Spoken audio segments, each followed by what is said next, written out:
We're back, people. Your favorite, and I'm never lying. If you thought I was lying by now, you might as well have the Pinocchio nose, because it ain't me. I'm never lying when I say this. Your favorite sports podcast, roaming the airwaves, rolling with Ramos, is back. I happen to be, as I am always am, the one that holds the last name Ramos. I would like to specifically thank my daddy for that one. Mike Ramos in heaven, I love you. If y'all know me, y'all know I love my father. I miss him every day. Episode 99. Episode 99. We are one of them things. One of them things. Because we ain't going nowhere like Diddy, baby. We ain't going nowhere. We are one of them things away from 100. There's only one way to do 100. Well, 99, actually. We pay homage to a Canadian former professional ice hockey player and former head coach. He played 20 seasons in the National Hockey League, the NHL, for 4 teams from 1979 to 1999. Nicknamed the Great One. He has been called the greatest hockey player ever by sports writers, players, and the NHL itself. He is the leading scorer in NHL history with more goals and assists than any other player. He garnered more assists than any other player scored total points and is the only NHL player to total over 200 points in one season, a feat he accomplished 4 times. In addition, he tallied over 100 points in 16 professional seasons, 14 of them consecutive. At the time of his retirement in 1999, he held 61 NHL records, 40 regular season records, 15 playoff records, and 6 all-star records. Oh, we are truly great. This will be a great one. We are the great one. Rolling with Ramos, episode 99. If you didn't know who it is by now, I don't know what rock you've been sitting under. Episode 99, the Wayne Gretzky edition. And I'm not by myself. He's always here. His appearance has changed a little bit as I'm noticing these new specs on your face. What am I without him? I'm nothing without him because he is the star. Tristan, another week, baby. What's going on? What's going on? Definitely happy to be here. Always good to see your face, Mikkel. Yes. So I still have my regular glasses. I want to make sure I'm clear. Still have my regular glasses. These are specifically for, I stare at computers all the time between work and doing video edits for the show and for church and stuff. I'm always looking at the computer. So these are specifically for the computer. Them special blue lenses that are put in. So that's what I got on right now. I need to get them things as much as I'm on the computer. Amazon. And even worse, Amazon. I'm on the computer overnight. Amazon. I got these from Amazon. So go get Amazon at a good price too. So, but they definitely help so far, just to, help with the headaches and all that stuff from looking at the computer too long. So it's pretty good. Drop those comments down below. Make sure you talk to us in due time, people. We will be implementing a email account where you can talk to us. Tell us what subjects you want to talk about, topics. We might say some stuff you say on air as we talk. And we're going to make this a little bit more interactive, as if you're not already interacting with me. But drop those comments down below. Let's go to the main event, shall we? We can talk some NFL, but let's go to the main event, and that is in the NBA. Yeah. The coronavirus was beaten by the NBA. Let's start there. And guess what, Tristan? The season ends in a championship. For some people, one event brought home the impact of the coronavirus pandemic. March 11th, a day that I won't forget, when they said the NBA season will be stalled for one point in time. The day the NBA shut down its season, resuming 4 months later, players and coaches and staffers lived in a bubble, sequestered from the outside world. All games among 22 teams were played at Walt Disney World in Florida. It was an experiment, Tristan, that some believed would never work. Right. It did. As the final game of the season concluded Sunday night, no coronavirus cases inside the bubble were reported. The league had detailed over 100 pages of guidance to prevent the spread. Question. First thing we touch on. Everything in this bubble is strategic, even down to the coverage, which was immaculate. I want to take the time out to shout out Rachel Nichols and to shout out Malika Andrews because they made the bubble look easy and they were pretty in it. For Anyway, sure. we still remain insightful and we it still remain insightful and engaging in the bubble. The victory, the the victory the NBA Adam Silver was able to have in maintaining a season, but also the importance of keeping the players within that healthy. We heard all these people trying to get snuck in the bubble. Oh, you getting in trouble if you let anybody that wasn't supposed to be in that bubble. That's How right. big is that? And what is the lesson that other organizations can learn? Or can it not be specifically done as the NBA did it? No, I want people to understand that you got to give the NBA full credit and courtesy of what they did, but also give grace to the other teams. The other organizations out there, because you can't duplicate what was done with the bubble. I think you and I talked about it before. You got to understand that NBA teams you're dealing with, 15 players on a roster, and then you have your assistant coaches and then head coaches. So at most you're probably dealing with maybe 20 to 25 people per team. Whereas um, and then you weren't even dealing with the entire NBA. You were only dealing with certain teams that qualified for the playoff push. So that in half. So to have that kind of controlled environment where you could do one area, one arena, and control that aspect as far as the bubble in one specific area, that's something unique to the NBA that really couldn't be duplicated. Shout out to the WNBA, shout out to the NHL. But when we look at like the NFL or we look at MLB or MLS, those things are kind of hard. Now you're dealing with a lot more teams. NFL specifically, you're dealing with a 53-man roster. Then you're dealing with the head coach. Then you got the defensive coordinator. Then you got the OC. But then on top of that, you got the running backs coach, the wide receivers coach, special teams coach, linebackers coach, D-line coach. You got too many variables going on. So it's definitely a unique circumstance. But the fact that it's a unique circumstance nonetheless for the NBA to do what they did, man, kudos to them. And we got quality basketball. Yes. We got quality basketball. It wasn't like we were cheated as fans watching the NBA game. So big time shout outs and kudos to them for being able to pull that off. Adam Silver, man, he's an awesome commissioner. Not only did we get quality basketball, we got quality football, and sometimes the same night. Yeah, you're right.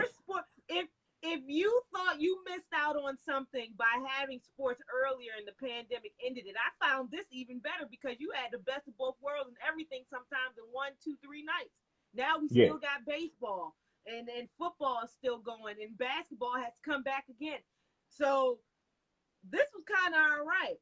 yeah, Adam definitely wasn't Silver bad. says, yes, Adam Silver says, working together, teams and players, we found a way to play through a pandemic, keep everyone safe, and put a spotlight on those critically important issues. That's another thing we forgot to mention. What they've done for social injustice within that bubble. Absolutely. You know, I'm one that always say, let athletes be athletes. We try to push them to be more than an athlete. And the reason why I say let athletes be athletes, not that they're not capable. Trust me, I'm not one that's gonna say shut up and dribble. But I just feel like we put so much pressure on the athletes to speak their mind on these causes and these issues when they are just trying to provide for their family and trying to become champions, trying to become the best players that they can be. But on the flip side of that, for what the NBA has done, for what the WNBA has done, I got to keep acknowledging them on that because they went hard, especially when they did that whole T-shirt with the 7 gunshot wounds on the back of the T-shirt. I mean, they were tough, man, and Some you of them know did not even play this season. exactly. And then for for players that opted out of playing because of social injustice on both sides of the WNBA and the NBA, for Milwaukee to make a stance and actually pause a game, a playoff game, just for the simple fact that they didn't want to, they didn't want to play under the circumstances of what was going on. I mean, these are the Continue. things that. I'm sorry. Go ahead. No, no, continue. And I actually have to. Oh, that's cool. I was just saying these are the things that when we talk about young kids growing up and trying to they look at these athletes as role models. I love the fact that the next generation growing up can look at these athletes not only as role models for being able to run fast and jump high and put a basket in the hoop, but also realize that with that stage they can voice their opinions and they can voice their emotions and how they feel and try to make change. With LeBron with his school and everything like that came from him playing basketball. Look at what he's done from the outside of the court just for the simple fact of playing basketball. He used it in order to maximize possibilities for inner city kids in Akron, Ohio, and all of Ohio really, with his school. I mean, it's just amazing and kudos to Adam Silver and the NBA just to give the players the platform and give them the space to express themselves, to understand that what's going on in this country is not it's not right. What's going on in this country is not something that is of humanity, and we have to recognize that. And although we're looking at these games to be entertained, first and foremost, we have to pay attention to what's going on. We need not be but so distracted from what's going on in the real world. And I'm so glad, even after the great performance, and shout out to even Jamal Murray, because I'll never forget that game he had when he scored 50 something points, and all he could talk about at the end was talking about Breonna Taylor. Like these are moments that are etched in history and won't be forgotten anytime soon. In any event, it seems like sports finally got back to its roots because as sports was so revolutionary and giving us some of these revolutionary figures, there is no Muhammad Ali. Muhammad Ali is a great athlete, but to some, he is more known as a revolutionary Absolutely. than being an actual boxer. He is known for his political stance more than he is known for being a heavyweight champion. His Yeah. presence in the world, there's nothing more iconic than him having Olympic that Olympic torch in his hand because he embodied the world, not just being an athlete. But you bring up something very interesting as far as Milwaukee is concerned. This was not your typical regular season. If they had done that in the regular season, would they have even been able to do that in the regular season if there was no pandemic? Would it even have happened? Or do we even need to pay attention to what ifs and why and if it never did? I think if they did this in the regular season, I honestly don't think it would have the necessary ripple effect as it did for doing it in a playoff game. Remember, they were because at the time they were looking at it as Milwaukee doing this, they could be possibly trying to forfeit that game, and you know how important series are in the NBA as far as whether you're up 2-1, 3-1, up 3-0, up 2-0. It's a lot of different variables that take place with where you're positioned in that particular series. So they were talking about possibly just forfeiting it if it wasn't for the other teams complying and not desiring not to play that day. So if it happened in the regular season, in an 82 game season, yeah, it still would have been talked about. It would have been big, but in an 82 game season, that's something that I don't want to say it's easy because it's never easy. It wasn't easy what they did, but in an 82 game regular season, it would have just been basically just a sacrifice that could have been easily rectified. They could have easily scheduled it on another day. Even if they just decided not to schedule it at all, it wasn't going to affect anything. For them to do it in a playoff situation was major.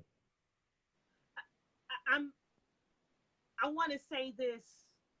Okay, so not regular season, but I'm meaning in a regular situation outside of the pandemic. If there was no pandemic and you had Oh, your regular season and you had your regular playoffs out, what did it only happen because it was in a bubble? Would it still have happened in a playoff setting if nothing ever happened and we weren't in a bubble? I now okay. Now that you phrase it that way, That's where I was going with. is now that you phrase it that way, if they had done that and this was just regular playoff basketball, I think it would have resonated even more. I think it really would have stirred some stuff because look at the situation. They were in the bubble, right? Who was really affected by them not playing? Because all that's in the bubble is the teams, the coaches.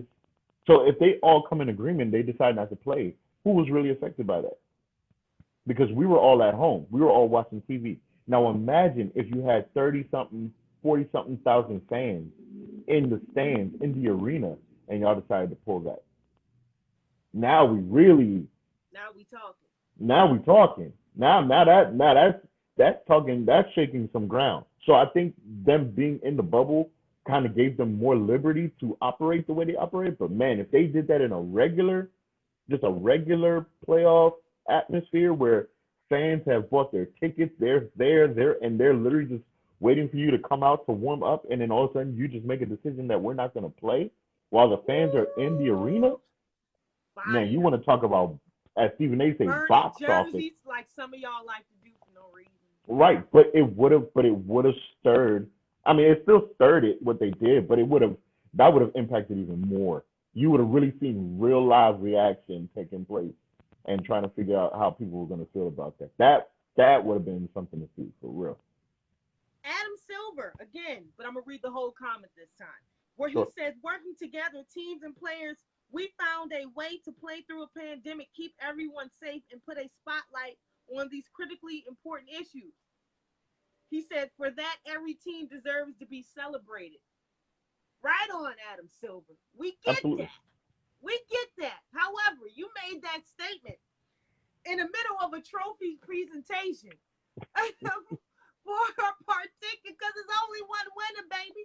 Two is not a win, and three nobody remembers. that's right. That takes us to closing the NBA's socially distant season. The Los Angeles Lakers won 106 to 93 over the Miami Heat Sunday in Game 6, taking the league championship. First of all, now I'm going to keep reading and then I'm going to ask you all these questions. Anyway, I know where you're going. the Lakers sure know, well, if there's anything we know, the Lakers sure know how to start the beginning of the decade. Because last time we saw them 10 years ago, we saw Kobe hoisting, not Shaq, we saw Kobe hoisting a trophy 10 years Right, ago. right, LeBron James had a promise to keep, and he did. Lakers forward led Los Angeles to their 17th championship, ending a 10-year drought. The 35-year-old superstar became the only player in NBA history to be named MVP in league finals while playing for three teams. He averaged 29.8 points, 11.8 rebounds, and 8.5 assists per game during the finals. The Lakers showcased relentless defense and reached a 30-point lead during the matchup. We just want our respect, James said after winning his fourth championship ring. And I want my damn respect too. After its first championship win since 2010, the Lakers' 17 NBA titles tied the Boston Celtics for the most in league history. As the Lakers celebrated inside the bubble with confetti and champagne. Oh, my lights went off. With confetti and champagne inside the bubble, hundreds of fans flooded the streets of Los Angeles. All these chants of Kobe. Despite the fact the police arrested 76 people after bouts of violence and vandalism. Glad that was taken care of. It was a hard fought win following a year where the team didn't make the playoffs. Last year, the first season James played with the Lakers, he suffered his worst injury, a strained groin that forced him to sit out 17 consecutive games. The Lakers missed the playoffs for a sixth time in a row. The Laker faithful don't give a damn what you've done before until you become a Laker, James said on Thursday. You've got to do it with them as well. I told team owner Jenny Buss, shout out to Jenny Buss. If there's anybody that put it back together, it was Jenny Buss. Jeannie Buss, when I came here, that I was going to put this franchise back in the position where it belongs. James said during his finals MVP acceptance speech, and the team believed him. When you have a guy who has been to the finals 9 times in the last 10 years, it's hard not to believe him. Teammate Anthony Davis said after the win, it's hard not to believe that he's going to get there. We all know the Kobe implications. We all know doing it for him. How do you feel? How does it feel? It's Um, Los Angeles. The Los well, Angeles Lakers. well, as a No matter which way you say it, they are your NBA champions. as a um as a diehard Lakers fan, of course, I was ecstatic for them to win their 17th title. As a diehard Kobe fan, it did my heart to see that, unfortunately, we started the year with such tragedy in losing him, but ending the basketball season with his team on top of the basketball world, of course. Um, and I, I know there's a lot of people that are trying to put an asterisk on this title, and because of the bubble, because of this, the whole situation with COVID and everything. But you got to really think about what these guys had to do, and I'm not just talking about the Lakers. For any team, even if the Lakers didn't win, I still would have talked the same way. You have to understand what these guys had to do. These guys had to leave their family. They had to leave their friends. They had to leave the places that they were familiar with, go into a bubble, and literally sit there for 3 months to win a championship. All the while, everything that's going on outside with COVID, everything that's going on with Black Lives Matter, all these things that are taking place, and still, and every night, I mean, I know you watched all the games just like I did. Every night, there was never a question that didn't go by about the Black Lives Matter movement or lifestyle, as we like to say. There wasn't a time that question wasn't asked about the social injustices. There wasn't a time that the question wasn't asked about about the Breonna Taylors, about the George Floyd. There was never a time that questions weren't asked about that for these guys that are playing their hearts out trying to win a championship. And each time they stepped up and answered it with class, answered it with passion. You think about the Doc Rivers post game interview that he did. I mean, these things are etched in stone. So to go through all those things, to go through all that, and to end up being a champion despite of it all, you got to give kudos to that. You can't put an asterisk on that. And if you're going to put an asterisk on it, put an asterisk and say that this is one of the more challenging NBA titles that have ever been achieved. And like I said, I'm not saying that as a biased Laker fan. If it was the Miami Heat that ended up winning the title, I still would have said it the same way. I probably would have praised it even more because Miami wasn't even supposed to be in the championship game. They weren't even supposed to be in the Eastern Conference Finals, let alone be in the finals. So I probably would have even shouted it out even the more for the Miami Heat if they had won. So this is definitely a huge deal, huge deal. And as a Laker fan, like I said, and as a Kobe Bryant fan, like I said, I was definitely happy. I definitely wish we could have closed it out on Friday in the Mamba jerseys, but nonetheless, the job was finished. It sounds like an equivalence of going to war. You take your time away from family, you go do what you got to do to defend whatever you're defending, and you come back, and now you got to acclimate yourself back in because you've spent so much time outside of it, but Exactly. doing your job. Right. I'm happy. I mean, okay, I'm more happy that they got it on the sake of Kobe because all I can think about we're seeing these pictures of him shake. They're creating these memes of him, um, angelically holding LeBron or sitting next to him or in heaven, him and Gigi looking down. I can't help but think, and I think that's what we all do when we grieve and we lose. I can't help but think what Kobe Bryant would have thought of this bubble. Would he have went to the bubble? Would he have been there to celebrate all of this in the bubble? all the tweets, everything that he would have said to be involved in it. And Kobe is not a non-vocal guy. Well, he's non-vocal, but when he opens his mouth, it's purposeful. So it would have been nice to see Oh yeah, how he would have acclimated to the bubble outside of the bubble, because it there was one meme that was very funny about him looking at certain players and can't believe that they did certain things in the bubble. Like some people saying, "Oh, Kobe would have destroyed this bubble. He would have." If you thought he cared about basketball more enough, you give him a bubble with how many days to be by himself to care about basketball? Oh, he would have been in. I'm glad that they did it on behalf of Kobe. I'm glad that the extension of Kobe is being also recognizing his wife and his children that are still here. It's always, we always remember who is gone, but we also remember Vanessa is always part of the Laker family.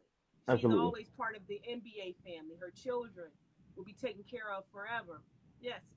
And could I let me say this in regard, because you're not the only person that talked about Kobe as far as how he would have dealt with being in the bubble. A lot of people saying that Kobe probably would have been in the bubble and been there courtside with the Lakers staff, trying to keep them focused, trying to keep them motivated. Let me be clear on this.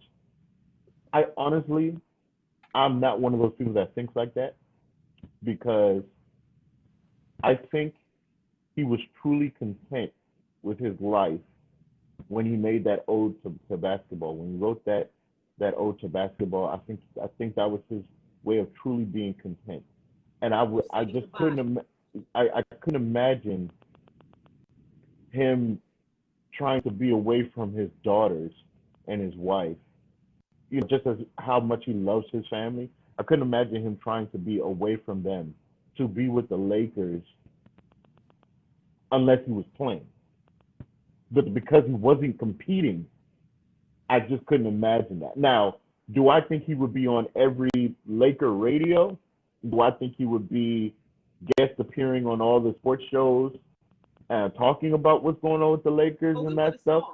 saw him. Do I believe that? Do I believe that the Lakers probably would have had him on like a Zoom call during one of their meetings while in the bubble? Is that yes, absolutely. I know for sure that he would be involved that kind of way. But to physically be there, I don't think so. I think he would have wanted to stay with his daughters and stay with Vanessa. Not one to bring up controversy, Tristan, but we have to discuss this because we Oh, have I to was ready. discuss it because we've I was been on ready. other platforms discussing it together and separately. I don't want to tarnish what we're talking about, but we got to talk about it. I was USA ready. Today, an article, and I'm pretty sure you know what direction I'm going. Because if we had a game 6, you talking about ended it in game 5. Game Yeah. five ended very dramatically. And to Yeah. some, it ended in a way that they would not have liked it to end. And it Yeah. ended with a particular play that some say okay, and some still find a way. I'm one of those people. And some still say there's an indifference. But I like to think that I'm a little bit different. USA Today article, a nice little USA Today article I found by Mike D. Sykes II. Lakers game 5 loss to the Miami Heat. Fans were bickering about James' decision to pass the ball to Danny Green. Money Green, he got to be money from 3, right? Guess what? That's what he's What was paid to he be. sent for? What was for what was essentially the final shot of the game? Sorry, Draymond Green, don't come after me. I don't need the publicity. Okay, I'm sorry. He ain't money. You money. Anyway, it was a great pass! Exclamation point. James had the entire Heat squad surrounding him, and you can't get any more wide open than this. It's a miracle that the pass even got there. Listen, this is an exercise in futility. There's no point in arguing with anyone who thinks James didn't make the right play. Oh, yeah? And was supposed to shoot the shot. This has been routine over the course of James' career. He passes out of a triple team to a wide open teammate and he's torched the next day by Skip Bayless. Tights for not being clutch. I beg to differ on that one. He shoots over the triple team and misses. He's torched for not being clutch. I think we're using the wrong sentence to describe what LeBron didn't or did do. I don't agree with that. On the off chance that he actually makes this shot, cool. They'll give him his props for a bit, but then it's right back to it. That truly sucks. It's a lose-lose situation that really shouldn't be one at all. The bottom line is that the pass to Green was absolutely the right play. Not only did James pass to a wide open teammate, he's not shooting well. We all know he wasn't shooting well. But he's one of the best spot-up shooters in finals history.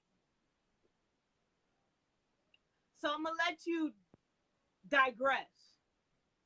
I believe and agree with half of this. Not even really half of it. Some of it. But go ahead. Thank you. Don't Thank make you. me. Thank you for giving me the floor on this. This is all I want to know and understand. Okay?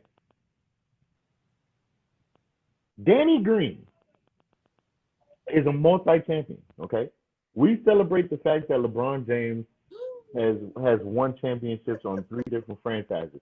You want to know who's the other person that's won championships on 3 different franchises? Danny Green. Danny Green. Danny Green just won a championship last year. So he's back to back. He's back to back. He won it with Toronto. He's won it with the Spurs. Danny Green gets paid $15 million to be a 3-and-D guy. That's what they brought him in for. $15 million to be 3-and-D. It's me. It's me. I don't even care for the fact that you're cold. I don't care that the fact that you had an off night. The one time that I'm looking for you to make a shot, is at that moment. I drive the basket to the hoop. I have 3 to 4 defenders on me, and I kick it out to you, and you're wide open. I mean, you'd have thought Moses was there and had his hands stretched, parting the seat. He had time to take a seat and call his mama from the bubble and to check on her to see how she was doing. He had an open shot, and this is what kills me. What kills me is that not only did he miss it, but he missed it short. You didn't bank it off the glass and it just fell. You didn't bank it off the back iron and it was just a miss. You hit it short as if you had no legs under you, as if you were exhausted, and you barely played. I'm trying to understand. Did you see him celebrating? You saw him celebrating. He's celebrating because he lucked out because LeBron made up in his mind in Game 6 to say, to hell with the rest of you guys. I'm going to win this game. That's basically what happened in Game 6. He was basically saying, to hell with y'all, I'm going to win this game. Because clearly, what they paid you for is incorrect. And I truly, truly hope that they find a way to get rid of him during this offseason. Because it's a waste of money. It's a waste of money. I was so angry. I was so angry with Danny Green with that play. Because I'm just like, bro, this is what we brought you in to do that. To do just that moment, we brought you in to play 3-and-D. That was your moment right there. You know how Ron Artest celebrated at the fact that Kobe passed him the ball to beat the Celtics back in 2009? That was your Ron Artest. That was your moment. And then don't even get me started about Marcus Morris. I don't know what he was thinking. He thought he was his brother. He was like, I was trying to lob the ball to AD for him to put it back. So you were going to lob the ball to Anthony Davis since halfway through the second quarter, Anthony Davis was basically playing with 1 foot. You was going to lob it to him, and LeBron James was open in the corner for 3. Come on, man. Come on. I understand. Listen. I understand that people want the feel-good emotion that they just felt LeBron should have just taken it to the rack. I get it. I get it. I understand. I get it. I understand. But the way that people killed LeBron on this and not killed Danny Green, I didn't understand. Because I'm just like, LeBron did exactly what Kobe has done before, what Michael Jordan, the great Michael Jordan, has done before. How do you think Paxton had his moment? How do you think Steve Kerr had their moment? Because Jordan did the exact same thing. I get it that y'all want to see LeBron do these things. I get it that y'all want to see LeBron have these moments where he just makes up in his mind that he's the strongest player on the floor and just bulldozes. I get it. But if I'm paying a guy $15 million and I see that he's wide open, he's going to go for the high percentage play.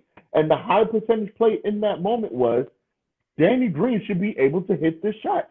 He had time when he caught it, he had time to set his feet and make sure he had a clean shot. And for it to not only miss, I can understand if he missed it, but it was like a good miss.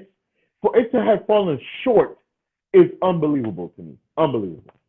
I could even see if he was shooting from the elbow. You were shooting point blank, Point blank, open, square at it. Right. But you know, Big Shot Bob would have hit it. Expecting to get that pass. You know, the ball right? Wasn't even passed to you him. talking about the game? You talking about the game against the Spurs? I know exactly what you're talking about. The ball ricocheted from a rebound to Robert, and he still hit the shot. Big Shot Bob, he definitely would have hit it. Even Shaq said, "I didn't even know the thing went into it." Until everybody started walking off the court, and it was over. No, that was Sacramento. Sacramento. Yes. Sacramento. Chris Webber will forever remember tapping it the wrong damn way. Yep. Okay.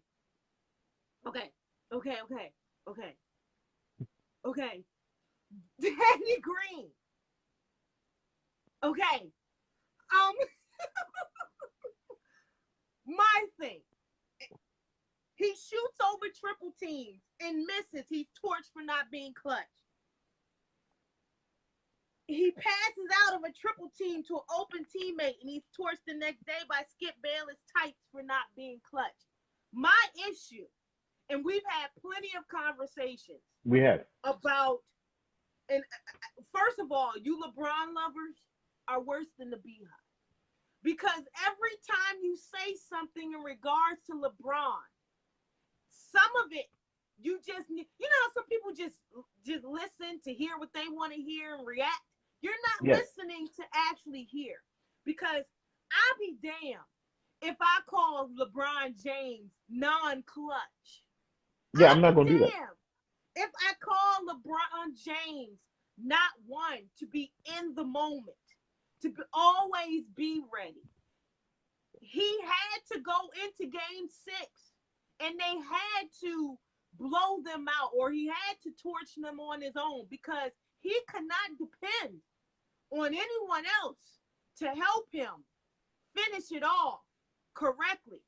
I'm sick and tired of guys like Kyrie Irving being able to open their mouths in any situation just because you're the guy that took the shot on a LeBron James team. Don't you ever forget that. Right. But to a degree, when he opens his mouth, it's merit. I would never call LeBron non-clutch. I saw this play happening.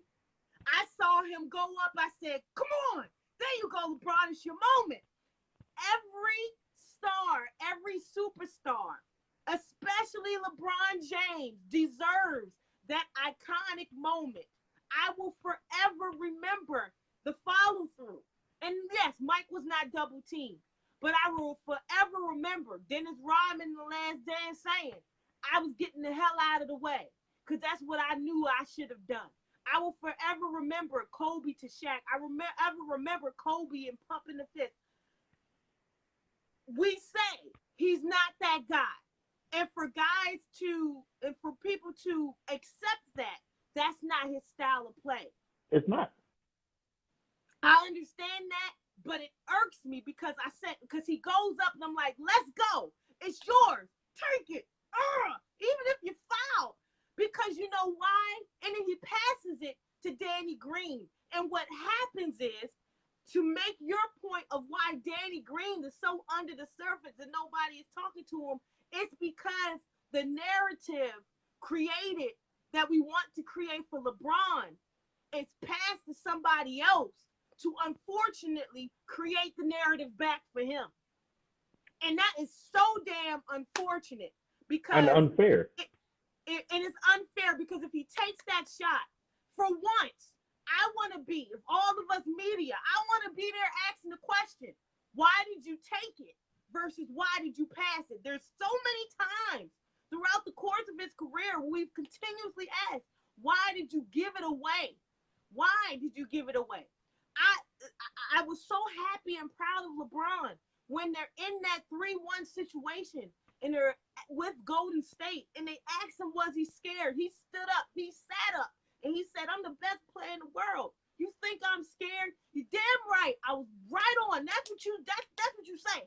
Right. In the event that he misses that, the whole rest of the world can complain and whine and grind about clutch because clutch isn't the narrative. Clutch isn't the word. He took it. And I would have been happy that he took it and he went up and for once got something that he deserved. Even if at least he tried to get something he deserved, because for someone that gives so much of himself outside of this game, in this game, LeBron deserves the selfish moment. He deserves a moment. He deserves something that we will look back and say, we don't deserve, LeBron does not deserve Kyrie's shot. He does not deserve Danny Green's bomb. He deserves to go up.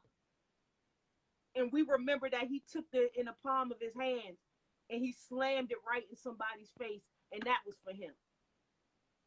That's not hate.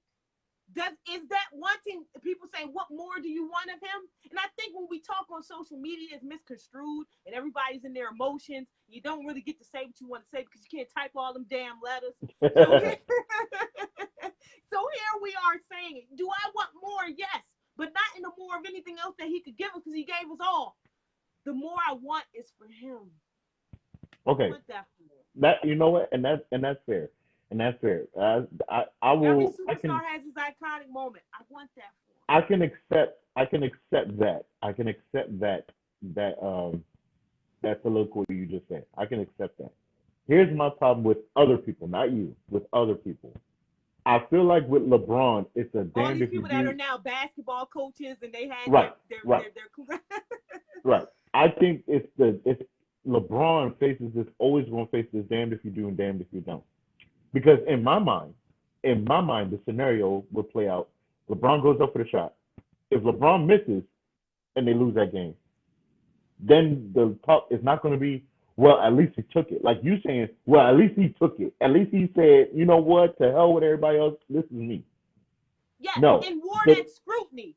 Kobe's missed he let a record for missing. But you would have given them the credit for taking it. Yeah. Others would have looked at the play and been like, well, Danny Green was wide open. Why didn't he pass the ball? That's how I look. And I feel like that plays in his head. It, and then you ask him, why do you? So I feel like that's what plays in his mind. So he's just going to do what he wants because he's like, if I do this play, someone's going to talk about it. If I do this play, someone's going to talk about it. So me being the smartest player on the floor, I'm going to make the play that makes the most sense to me, no matter who says anything, because at least I can live with it at the end of the day. It's a quote that I always say. I say to everybody, I'd rather live with the consequences of my own decisions than the consequences of someone else's. I can be fine if I made the decision on my own merit and not because of someone else's influence. I can live with that. And I think that is the thing for LeBron. He can live with making that play, knowing that Danny Green missed, but he can live with it because it's a play that he decided, than doing something else because of what the narrative is being put out about him. Because my thing is, in Game 5, right, the way people were coming down on LeBron, when I've come down on LeBron before and talk about moments where I just want him to kind of take over, is when he has this little passive game when he scores like 23 points, 8 rebounds, 8 assists, or something like that. And those seem like great numbers. But for LeBron, Those are very passive numbers. Those are the times where I'm like, I wish LeBron just made up in his mind and said, nope, this is my game. I'm taking it. Game 5, he did that. The man he had 40 points, 6 of 9 from 3, 13 rebounds, 7 assists, and 3 steals. He did what I've always wanted him to do. Because it was Game 5 in the Mamba jerseys. Everybody was struggling. AD was struggling. Everybody was struggling. And from opening clip, he was like, I am taking everybody out. And he did it. And just the one moment that he said, I brought you here, because let's be clear, this team is LeBron constructed. I brought you here for that moment to make that shot, and you missed. So the one moment that he said, boom, let me kick this out because I know I'm going to get drawn in. Everybody knows the ball's coming to me. I'm the one with the hot hand. But I'm going to see that we paid $15 million, that is a multi-champion just like me, you that have hit these shots in the finals before, I'm going to kick this shot out to you because you're going to be wide open and you miss. I'm not going to put that on LeBron. I'm going to put that squarely on Danny Green. Danny Green is not a second-year player. Danny Green is not somebody that hasn't been in this moment. Danny Green is not somebody that just won his first championship. He has been here and done it before. I will put that on Danny Green. You hold Danny Green to the accountability of who he is. He has been a champion. He has been a champion making those shots in those moments. Hold him accountable for who he is in that moment. And that's what LeBron did, and Danny Green did not deliver the way he was supposed to deliver. And that is the problem, not LeBron. And that's what I meant when I said he wasn't ready for that moment. You're supposed to be ready for that moment, but you ain't ready for the moment. And me and you had our little... Right. America, we don't always get along.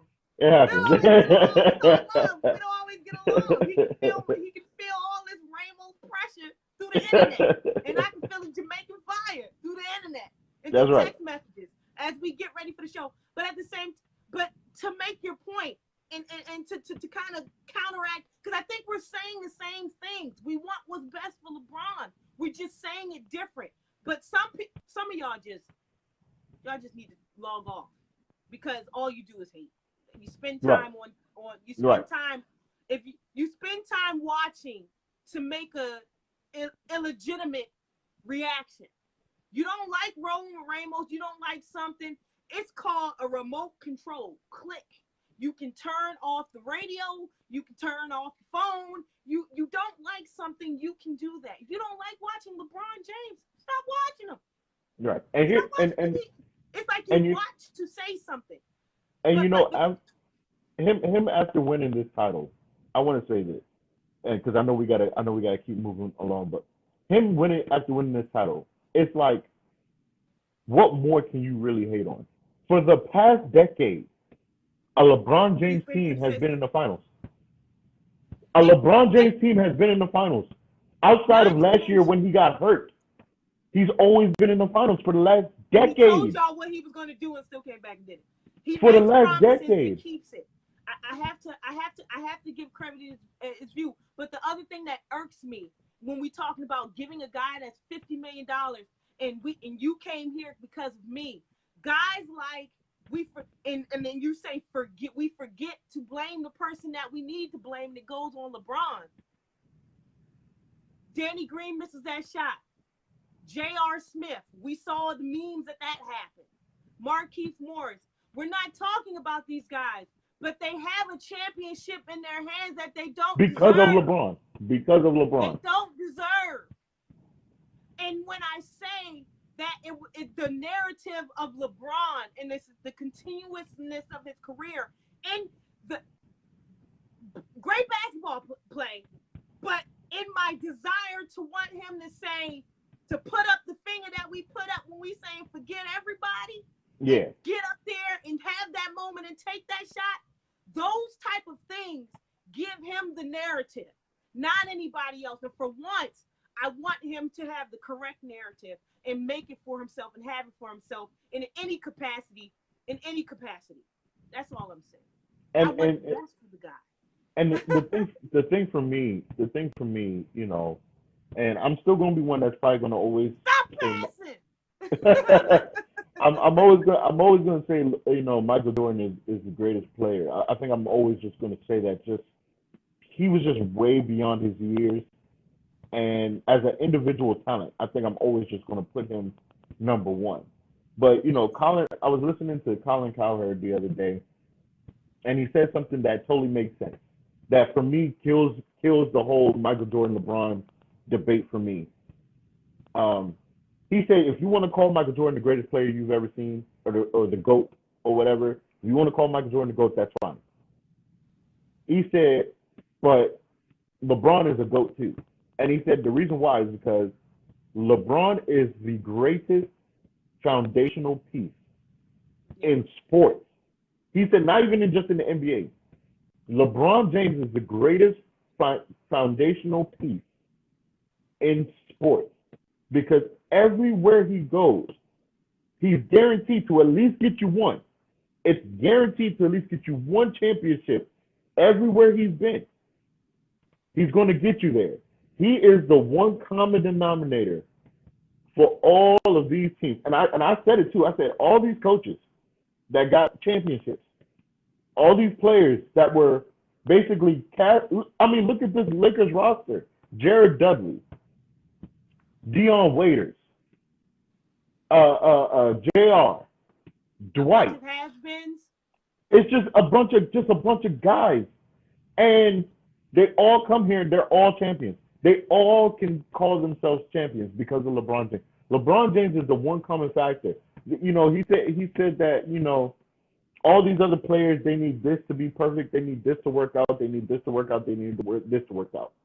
He said all LeBron James needs is a basketball. You give him a basketball and you listen to him when he says, I want that guy and I want that guy.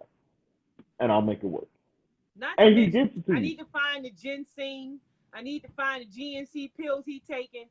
This man, 35, 17 years, and still playing at the top of his level. There's guys 17, 18, 19 years. You like, listen, your wheels are turned. Let it go.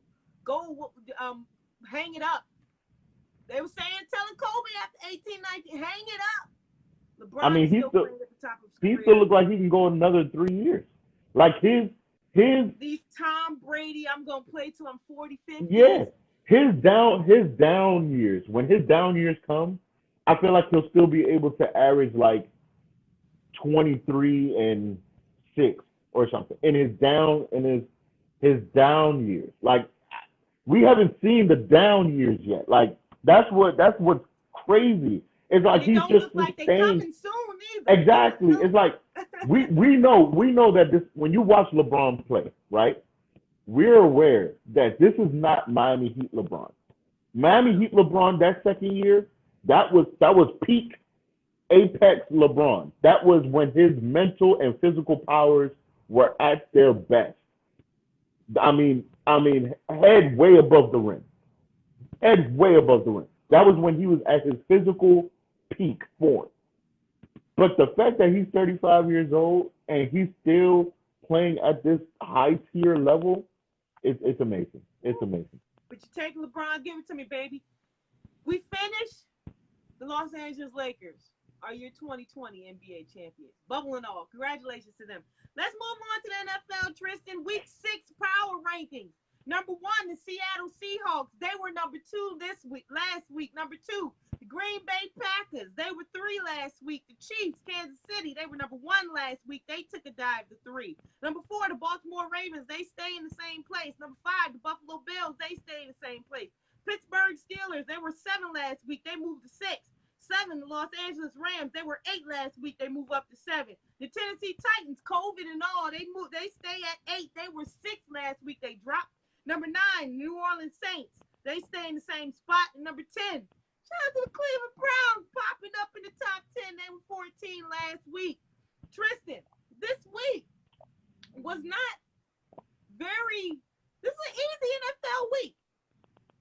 This will be an easy NFL highlights thing. It's not that much. A lot we can talk about, but not that much. The Buccaneers and the Bears. The Bears beat the Bucs 20-19. Everybody's saying Nick Foles does it again against Tom Brady. Cairo Santos kicked a 38-yard field goal with 1:17 left in this one to seal the deal.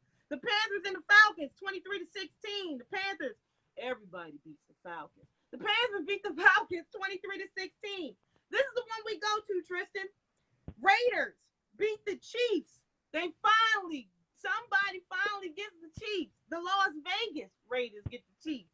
40-32. Derek Carr, 22-31, 347 yards, 3 touchdowns, 1 interception. Patrick Mahomes, 22 of 43, 340 yards, 2 touchdowns. He did throw a pick. Travis Kelce, 8 receptions, 108 yards, 1 touchdown. The Raiders snapped Chiefs' 13-game winning streak and 5-game winning streak against the Raiders, dating back to 2017. The Chiefs can be beat. They are beat, Tristan. They have won. They have lost one. What about it? They'll still end up being like 13-3, maybe 14-2. I mean, I wasn't looking for them to be undefeated. One of their better offensive linemen, he opted out this season to handle his medical duties as a doctor. Shout out to him. So, the offensive line is not what it was last year. And the defense, I think still needs some work to do, especially in their linebacking position. I think, the Raiders kind of have a formula to beat them. If you contain Patrick Mahomes, not let him do the off-script plays, and you can run the football well, which, they have Josh Jacobs, awesome running back. You have a shot. You have a chance to beat him. So shout out to, hey, listen, we said this a couple of years ago, but shout out to John Gruden, because we thought him dismantling that team, we thought it was a mistake, but look what's happening. You were ready to throw. Oh, I was ready. Oh, I was ready. I was ready to crucify him. I was prepared. I was to delete you from Twitter. I was prepared, but like I said, I could be wrong. It's fine. I could be wrong, and I'm glad for the Raiders to see that it's on an upswing. It looks like Derek Carr is the franchise quarterback. I know we had questions about that even last year, but it looks like John Gruden really liked him as his guy. So, yeah, shout out to the Raiders, man. They're doing it. Speaking of the Chiefs, they got a big dog as of today. The news is Le'Veon Bell, according to ESPN.com, the New York Jets' rocky relationship with Le'Veon Bell came to an abrupt end Tuesday when the team announced it had released the running back. The move concluded a 19-month tenure that was filled with disappointment and broken promises. Bell, who arrived as a marquee free agent in 2019, never clicked with Coach Adam Gase. I don't think any of us clicks with Adam Gase, who should be gone, who opposed the signing from the offset. After having conversations with Le'Veon and his agent and exploring potential trade options over the past couple of days, we have made the decision to release Le'Veon, the team said in a statement. The Jets organization appreciates Le'Veon's efforts during his time here, and we know we worked hard to make significant contributions to this team. We believe this decision is in the best interest of both parties and wish him future success. As a vested veteran, Bell is not subject to waivers. He will be a free agent as of 4 p.m. Eastern Standard Time Wednesday. That was yesterday. Bell shared his thoughts on Twitter shortly after the announcement when he tweeted the praying hands emoji. Frustrated by his lack of involvement in the offense, Bell met with Gase and general manager Joe Douglas on Monday, a source said. They told Bell they would explore a trade and gave his agent permission to speak with teams. The Jets contacted every team but found the contract was difficult to move. They were willing to eat some of the $6 million remaining on his 2020 base salary, but the sticking point was an $8 million injury guarantee in 2021, a source said. No team wanted to take on that much of a risk, fearing a serious injury. In the end, neither were the Jets. The breaking point in the relationship came Sunday when Bell was upset with his role in the Jets' 30-10 loss to the Arizona Cardinals. Afterwards, he declined media interview requests, but he took to Twitter and liked comments from the media members who suggested he was being misused and should be traded. That upset Gase, who told reporters on Monday, I hate that that's the route we go with all this instead of just talking about it. But it seems that's the way guys want to do it nowadays. Bell he has not been the guy he's been in Pittsburgh in a very long time, Tristan. Bell has been a disappointment since he signed a 4-year, $52.5 million contract last year, as he has averaged only 3.3 yards per carry with the Jets, 51st out of 53 qualifying runners in the NFL during that span. In 17 games with the Jets, Bell rushed for 863 yards and 3 touchdowns. He was hurt by mediocre line play in a system that didn't cater to his strengths as a versatile runner. Bell was signed by former general manager Mike McCagnon, who wanted a weapon to help the development of quarterback Sam Darnold. As it turned out, McCagnon was fired 2 months after the signing. Darnold has regressed, and the Jets are 0-5 with the NFL's lowest scoring offense. This was the second time in 4 months that a high-profile Jet wanted out of New York. In July, All-Pro safety Jamal Adams and the team were involved in a contract dispute. The Jets eventually traded Adams to the Seattle Seahawks, and Adams was critical of Gase's leadership on the way out. Fast forward to today. We know the problems his contract brings. However, of course, any team acquiring Bell is going to hope that he finds new life away from the Jets and coach Adam Gase. By NFL Next Generation stats, though Bell's problems weren't strictly a product of a middling offensive line. Since the start of last season, he has produced 110 rushing yards below expectation, giving his blocking the fourth worst mark in the league behind Devontae Freeman, Peyton Barber, and Todd Gurley. It doesn't get any better for running backs, as Freeman, Gurley, and Bell all signed lucrative contracts, Tristan, extensions, and each was cut after they disappointed those teams while on their deals. The top 10 of possible destinations for Le'Veon Bell included the Chicago Bears, the Kansas City Chiefs, the Tampa Bay Buccaneers, the Pittsburgh Steelers, Cleveland Browns, the San Francisco 49ers, number 7, the Tennessee Titans, number 8, the Seattle Seahawks, number 9, Miami Dolphins, number 10, Arizona Cardinals. As of the last couple of hours, as of all the alerts that have come off your phone, he is now a Kansas City Chief. Patrick Mahomes, Le'Veon Bell, Travis Kelce, Tyreek Hill, Sammy Watkins. That is now your offense for the Kansas City Chiefs. That's 14 Pro Bowl selections right in that row, Tristan. Le'Veon Bell, the Jets. He goes to Kansas City. Adam Gase. How you feel about it?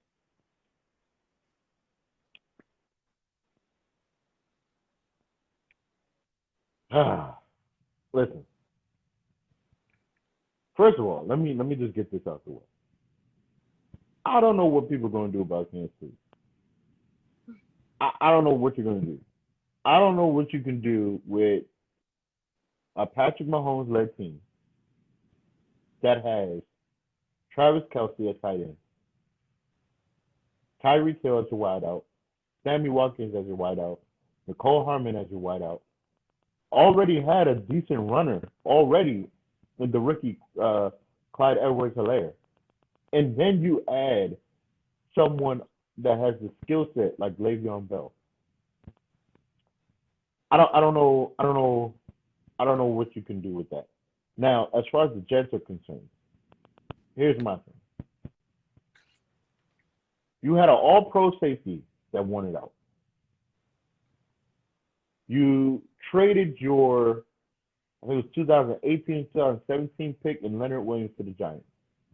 Was your Pro Bowl defensive tackle. You then signed C.J. Mosley from the Ravens, and he hasn't been what you thought he would be for your middle linebacker spot. Your only deep threat that you had for Sam Darnold was Robbie Anderson. You let him go to Carolina. Your only deep threat. And then you sign Le'Veon Bell, and you have no idea how to use him. To the point that he wanted out and you release him. And now you're just leaving Sam Darnold with what on the offense? Jamison Crowder. That's it. That's his best weapon on offense is Jamison Crowder.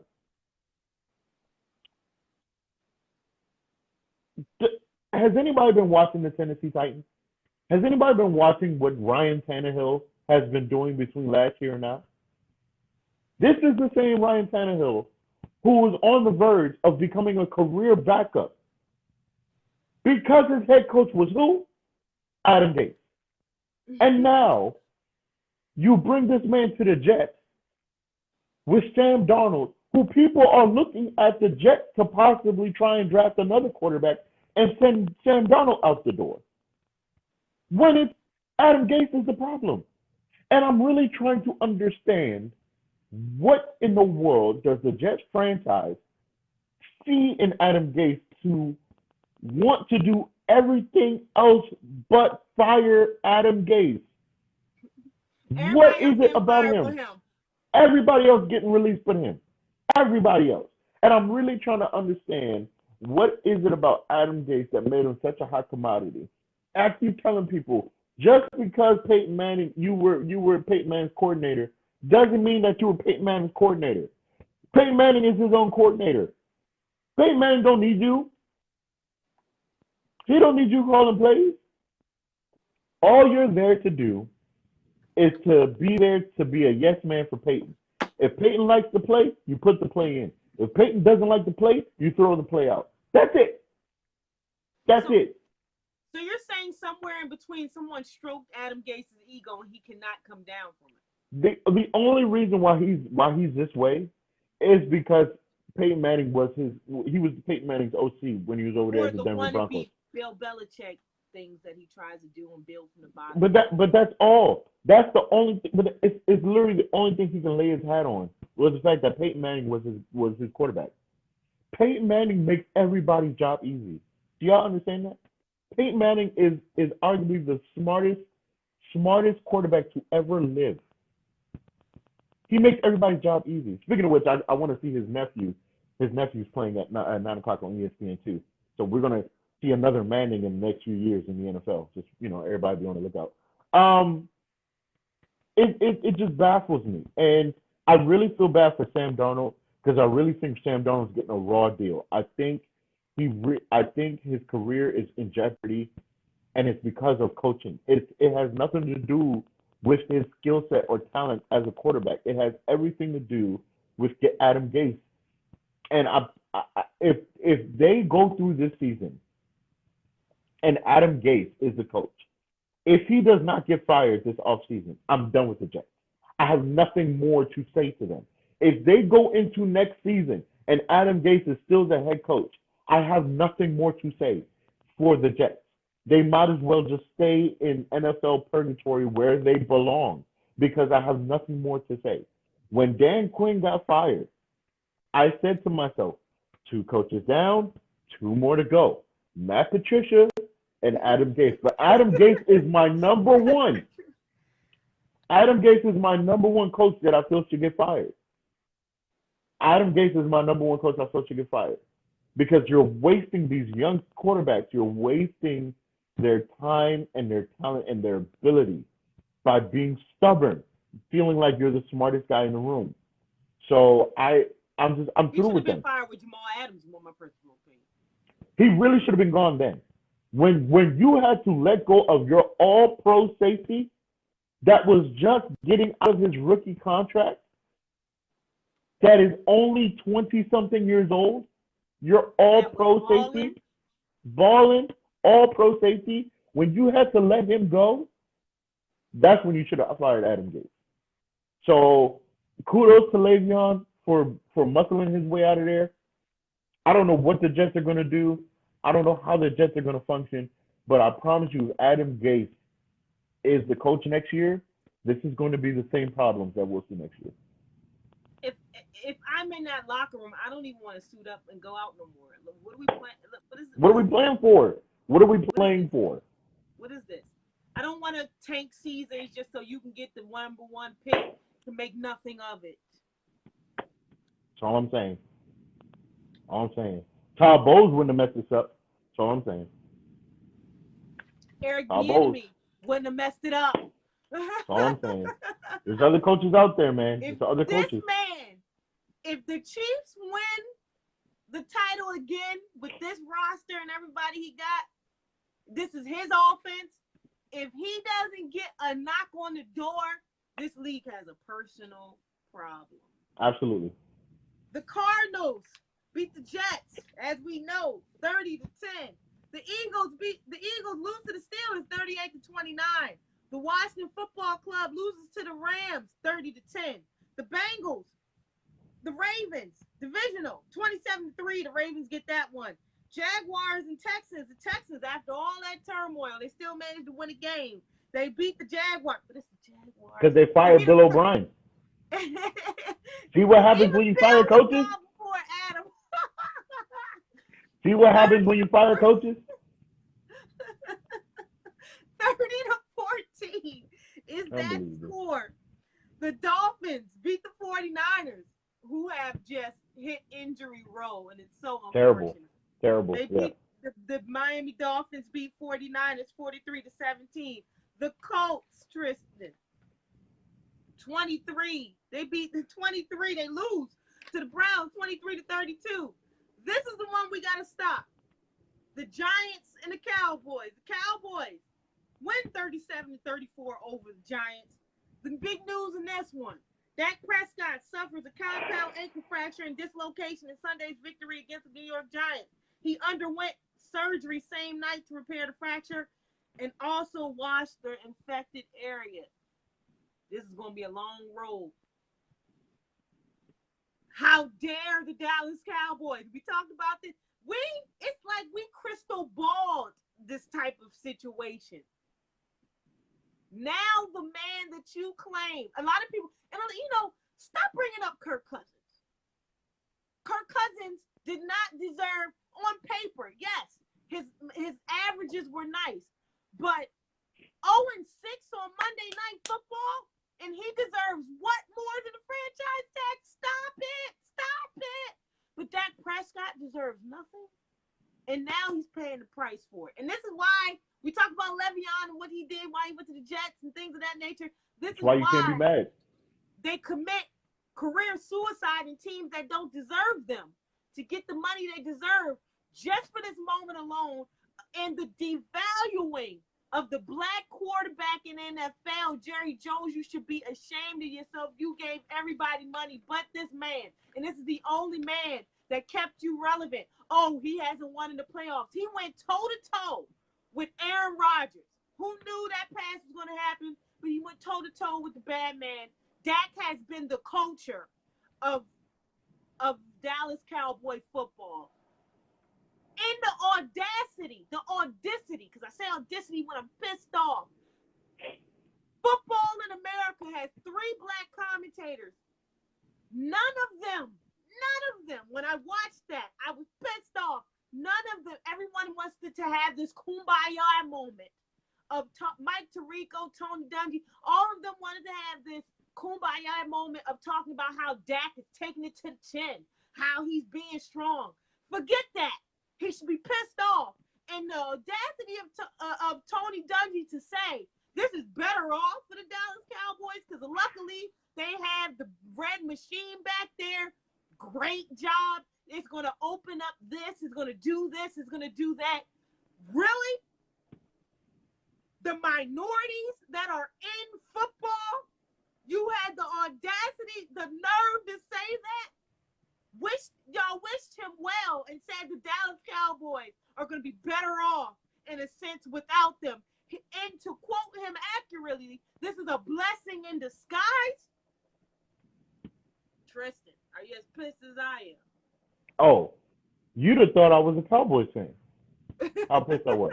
You would have really thought I was a Cowboys fan.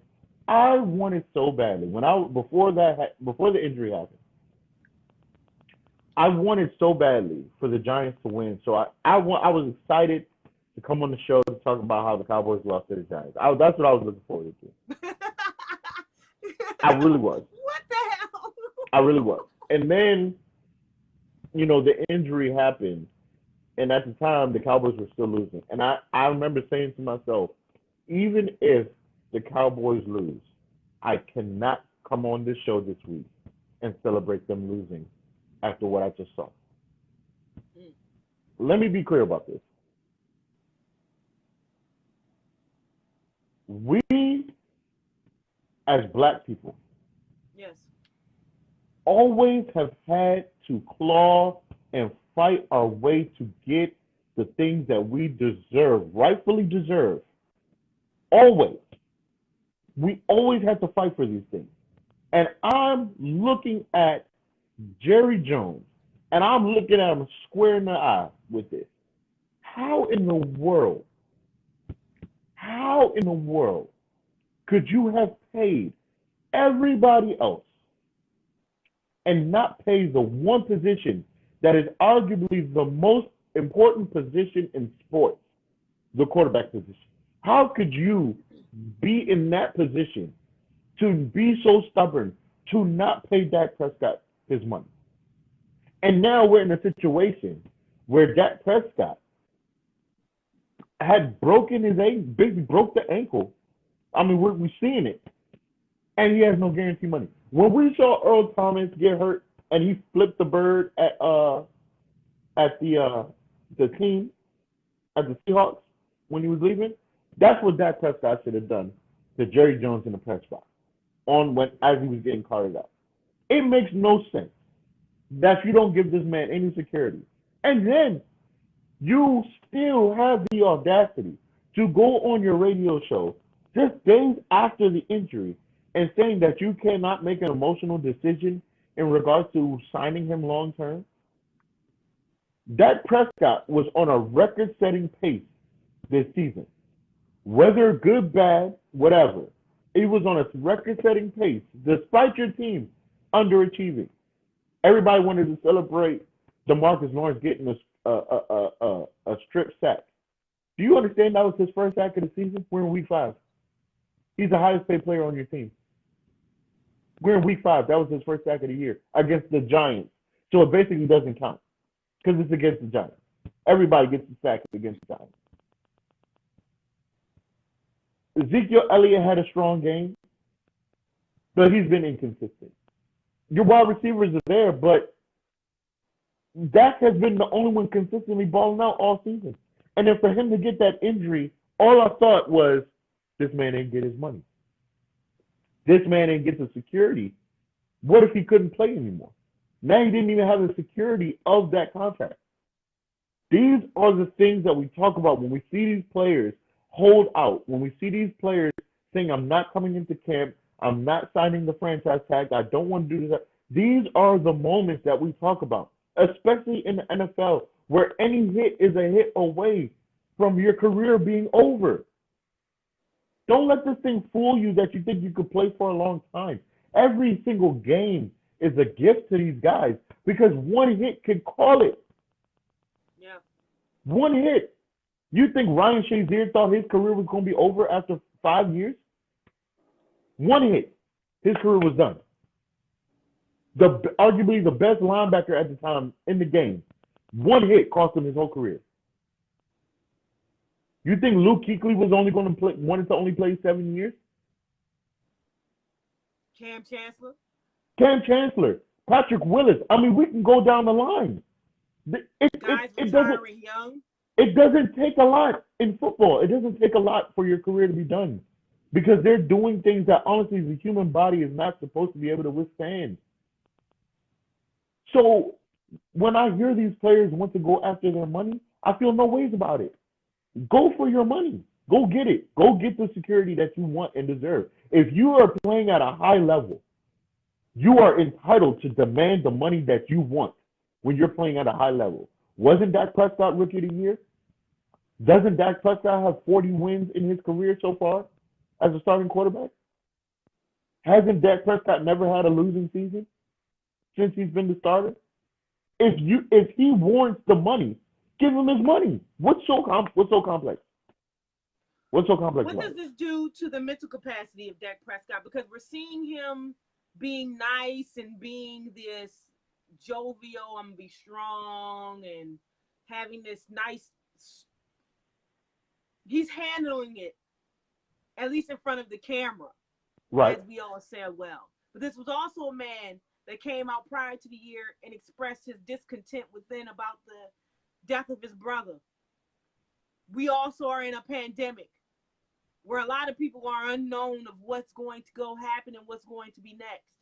He cannot play football. He has to sit there and nurse his injury. And now, because he has no guaranteed money, he may not have a guaranteed team to come back to. Right. Where does this put him? What is he thinking? Where do you think he is? What would you be thinking? Can we even go there? Can we say? I couldn't imagine what's going through his head. Um, I know what I would be thinking. I know I would be if they try to franchise tag me again. I know I would shove the franchise tag back in their face. Up their butts. I know that's what you You know what I wanted to say, but this is a family show, but I'm with you. exactly. I can hear it without hearing it. Yeah, yeah. I would definitely shove it back in their face. And just test the free agent market. I would do that. I honestly would. I honestly would. Um, but I also feel that because he broke his ankle, he might be thinking, who's going to really give me a fair look? Because everybody's going to be wondering how am I?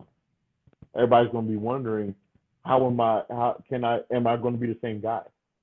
This is Because a how four can to I six go from month being a injury. starter to them possibly telling me, well, we're gonna put you on our backup.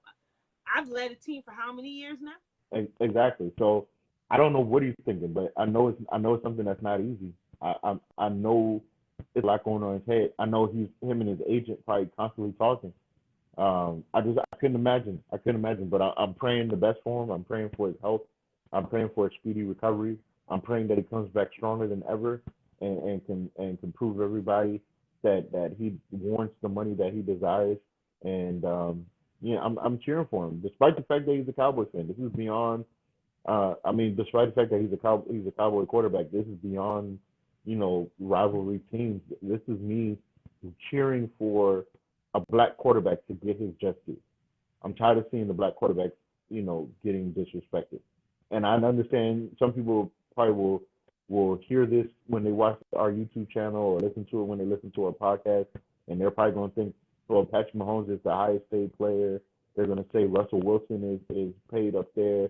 Your No black quarterbacks MVP are vote. flourishing, but no MVP vote.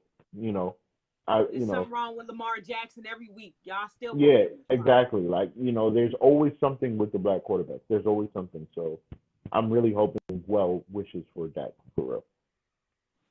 And it's crazy how all these conversations go in and out of each other because we talked about Dwayne Haskins and we had the same conversation about him last week and wanting what's best for him, but also knowing what is business. We talked about Dak Prescott, who has, I'm not, my disdain for the Dallas Cowboys. I had a couple Dallas Cowboys fans say, thank you for your post the other day. And I thank you knowing how much you hate the Dallas Cowboys. Yeah, Because it was so, how dare you to me? And to yeah, see him crying like that. And yeah, to see, yeah, you know what I'm saying? And the faithful in Dallas love Dak Prescott. And yeah, it's the guy you homegrown. You took him you planted his seed. yeah, Not to mention he's a class act. You can't say. And we were talking about him years ago as being mediocre and look how much he's evolved and stepped his game up. Poor Dak Prescott. Finishing yeah, out the last big Tristan, the Chargers and the Saints. The Saints beat the Chargers 30-27. The Bills and the Titans. The Titans beat the Bills 42-16. Who had a bye? The Broncos, the Lions, the Packers, the Patriots, Vikings, and the Seahawks. Listen, I got 99 problems, but a win ain't one of them. Had a beautiful baby online, that cute life is little good. boy. You still got Sierra until the Seahawks lose. I think that's going to be my continuous thing. What is Russell Wilson really losing? That pass was amazing. They beat the Amazing. Vikings 27-16. DK Metcalf, Tristan, 6 receptions, 93 yards, 2 touchdowns. Last year, they did a Bleacher Report gridiron poll. 8 receivers were picked over DK Metcalf last year. Now he's getting compared to some of the greats. Jamal Adams says DK is the new era Megatron. I'm not arguing with anybody. Russell Wilson, he's the best in the world of what he does. The great Washington Redskin, Washington Football Clubber, Brian Westbrook, DK Metcalf is faster than Terrell Owens. Terrell Owens says himself, not mad at it at all. He's known for his speed. I wasn't. I got faster while I played. Dwayne Brown, Seahawks offensive tackle. I don't think anyone could guard him one-on-one. The emergence of DK Metcalf. Let me say one thing real clear. This must be my year. I think I know what's happening. I think the Lord is humbling me this year because the past couple years that we've done this show, normally what I say normally is super correct. You always were like Tristan's always right. And I think I let that, but I think I let that get to my head. And I think this is the Lord humbling me. You to boost your ego. Ooh, I think I think this is the Lord humbling me on this show because what I said about DK Metcalf, I didn't say he was going to be a bust. What I said was when I watched him at Ole Miss, he ran like a robot. I thought he was a one-trick pony, and he's proven me wrong. He's proven me wrong. I've been wrong about him. I've been wrong about Justin Herbert. I can accept this is my year. I can accept that. You're still right. That's two people. I can add a couple more on your notch. But I can take this. I'm happy that I'm wrong about these guys. Let me say this about DK Metcalf. Let me say this to Jamal Adams. I understand that you're on his team. I understand you got to gas your guy. Gas your guy up. I'm all for it. But let's not get too far when we talk about Megatron. Okay, let's not go here. You're reaching. You're reaching because anybody that watched Megatron up there in Detroit, that was something different. That was just the Lord made one Calvin Johnson. Yes. And that's all. There's no duplication. It's just one. The height of Calvin, the size, his wingspan, the speed, the vertical. There's only one Calvin Johnson. There is no other Megatron ever existing. Now, the comparison that you make as far as Terrell Owens, but a faster TO, I can live with that. Okay. I can live with that comparison for sure. For sure. He's awesome. I mean, DK Metcalf is awesome. I do agree. I don't think there's a single defender that can take him one on. Maybe Jalen Ramsey, but I don't know if there's a single corner that can deal with him one-on-one, except for maybe Jalen Ramsey. Maybe Jalen Ramsey could do it, but I don't think there's anybody else. Speaking of corners, we got to send our condolences before we end the show. We got to send our best wishes and get wells and you got it. To John Norman. You Jazzy Jeff, you were Jazzy Jeff. He told by Derek. I'm just trying. Listen, Derrick Henry, the man has a family. You understand, right? I'm just thankful that I believe Josh Norman got kids. I am thankful that his kids ain't got to go to school. They're doing virtual schooling because if his kids had to go to school the next day, after watching their daddy do it, get that. At these memes? I'd have felt so bad for his children. I'd have felt terrible. When I saw that stuff on, I said, "Oh my!" I mean, talking like he was a kid, like he was a child. He's older than you. Respect your elders, Derrick Henry. Marshawn Lynch said, "Boom, get out." Respect your elders, Derrick Henry. Respect your elders. He's older than you. He's older than you, sir. Respect your elders. What love got to do with it? Woo! Woo! That was insane. When he hit him, his body did a curve, like it was a U. Like that was a perfect. Like if you toss somebody out your house, I couldn't believe Jazzy Jeff. When you toss somebody out your house, that is the perfect toss. I couldn't believe it when I saw it. I honestly couldn't. I couldn't believe it when I saw it. I couldn't believe that Josh Norman tried to square up on him. That was a mistake. You didn't try to go low and try to take him out at his legs. You tried to square up on him. That was the big mistake. I'm not squaring up against Derrick Henry. Derrick Henry's as big as Chase Young. I need people to understand that. He's as big as Chase Young playing running back. Come on, man. You might as well let him go. You want Josh Norman ain't been the same. He ain't been the same since that Jay-Z line. He ain't been the same since He ain't been the Carolina. same. He ain't been the He same. ain't been the same since Carolina. Somewhere, somehow, him and Odell Beckham Jr.'s relationship got in there. He ain't been the same. Yeah. College football in a minute, real quickly. Nick Saban. COVID, Shout out to Nick Saban, man, praying for a speedy recovery from the COVID situation. I'm really nervous about the college football just scenario because I just don't know what they can do to contain this thing. Um, I do expect to hear more COVID cases, so I'm very nervous about that. So shout out to Nick Saban for a speedy recovery. His Alabama team keeps rolling along, roll tide. They keep rolling along. The Washington football team, if they lose to the Giants this weekend, if they lose to the Giants, we are now on the clock for Trevor Lawrence. I'm just letting y'all be clear right now. If they lose to the Giants this weekend, we will be on the Trevor Lawrence clock. Right now, we're on the Justin Fields clock. Quarterback, huh? Another year, another quarterback. This is probably one of the more anticipated quarterback prospects coming out in this draft because we got Trey Lance from North Dakota, old Carson Wentz school. You got Justin Fields from Ohio State. You got Trevor Lawrence, who is basically the golden child from Clemson. He's listed as the best prospect since Andrew Luck. And we got the other kid from Florida. His name is escaping right now. So this is a very good class, prospectively, as far as the quarterback position.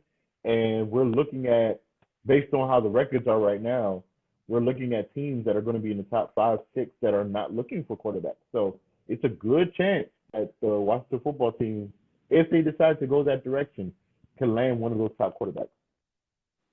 And this was a good show. Episode 99. Call us the great one. The Wayne Gretzky edition. Next week when we see you. 100 of them things. Can you believe it? 100. Did you last this long with me? I'm happy I didn't deter after the first meeting. Yeah, I've known you before. We've done this before this. Right. But you didn't run away. You stayed. I'm grateful because I'm not easy.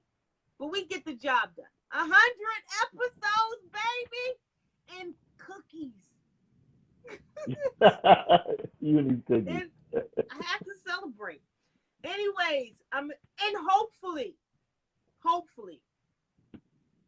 a great guest. Yes. As we celebrate 100. If we don't, it's still monumental. But still, if we get this person. Right. Okay, but anyway, y'all know I got people outside here. Anyways, I'm saying like I said every week, and I don't care if it does not rhyme, but it's still mine. I'm Mikkel, like Kevin Mikkel. Tristan, enjoy the rest of your night. We'll see y'all next week. 100. Episode 100. Add the 0. You got 0. Peace.